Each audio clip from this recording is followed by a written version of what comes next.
Weaponization, gang, and welcome back to Fresh Ink with your boy Stu from Dr. Doom's Fan Club.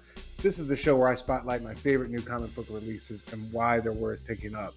And today, I thought we'd celebrate the Power Fantasy number 12, written by Kieron Gillen with art by Caspar Wijngaard.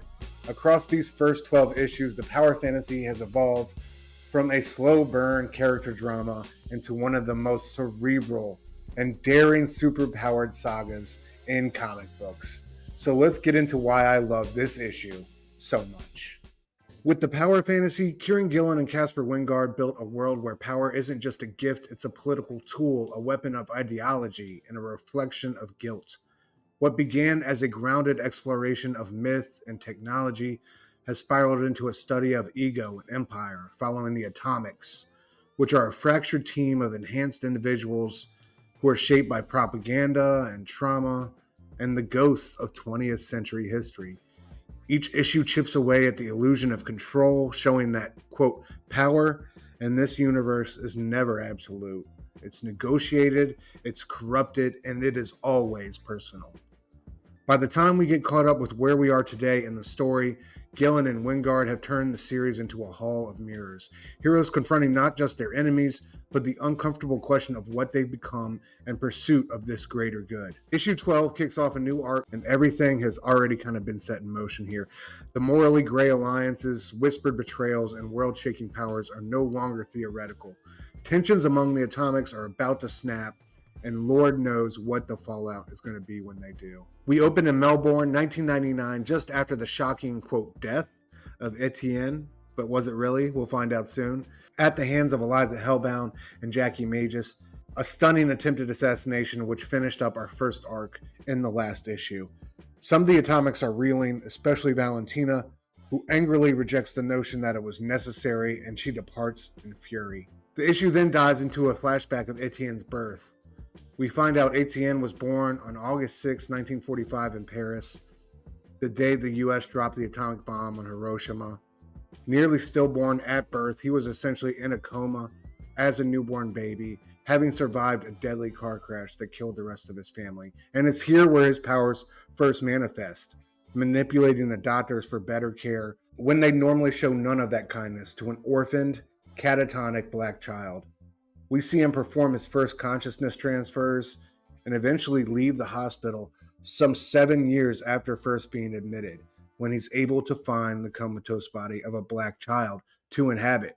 Identity is important to Etienne, which we'll soon come to realize. That sequence will soon help us draw a seriously stark contrast between what Etienne once was, vulnerable, frail, and human, and what he has since become.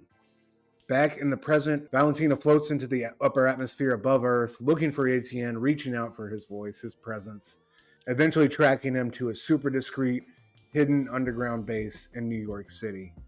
It's in this incredible sequence that we get the truth of not who Etienne is, but rather what Etienne is. Shout out to Caspar Wijngaard for doing a wonderful job here with this spread of Valentina's descent through the various levels, passing the various employees who work in Etienne's secret lair as she pays him a visit. Such a fun composition this is. A visual feast, always keeps your eyes moving around the page, and really helps to build up the tension on our crazy reveal and how Etienne has survived this assassination attempt. So we turn the page to find a massive brain, 5 friggin' tons worth, being housed in a tank. It's Etienne. He's being kept in this complex staffed by people who are in vegetative states without family that have donated their bodies to science. As Valentina speaks with Etienne's new avatar in this repository for his massive consciousness, she advises caution as he consolidates power into this new body. But we know he's going to retaliate and do so very soon for this failed attempt on his life. It becomes abundantly clear here that neither Eliza nor Jackie truly understood what Etienne is or was capable of. His survival, his rebirth, and his growing influence are now threats everyone must reckon with. He was a problem before, but now he's something else entirely. However, knowing of his true form, we do realize that he also has one glaring, huge vulnerability. As a 5-ton brain, he's immobile. Meanwhile, smaller but no less important threads weave their way throughout the rest of the issue. Masumi and Isabella share a phone conversation about really the impending doom as Kid Ignition and the others simultaneously party it up, reflecting how all these different power plays are pushing even the more stable and less aggressive atomics into existential fear. Also, Jackie Magus meets with the US president, negotiating over the fate of the Haven. The president is ready to destroy Haven entirely unless it exits Australian airspace, and thankfully, Magus buys a narrow window. It's team heavy all day over here, baby. That walking singularity life. Our issue ends with Etienne getting that get back with a psychic attack, spreading a brutal psychic strike with Kid Ignition on the receiving end, and it's done with breathtaking efficiency as Etienne sips a coffee and reads the Time article about Ignition himself. Wow.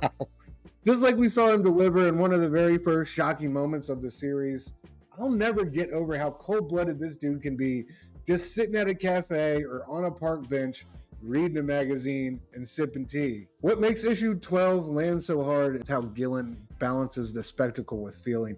Etienne is something else entirely, and the reveal of his new base, the brain tank, the flashbacks to his childhood, all of it deepens the reader's understanding of this incredible character. Shout out once again to the creative team here, both Gillen and Wijngaard doing amazing work. Artistically, I love how Wijngaard leans into contrast throughout the issue. The flashback segments are hushed and subtle and haunting. I love the little brainwave flicker that signifies Etienne's powers at work. The modern scenes, especially in his lair, are intense and clinical, and you get that lab horror type feel to it.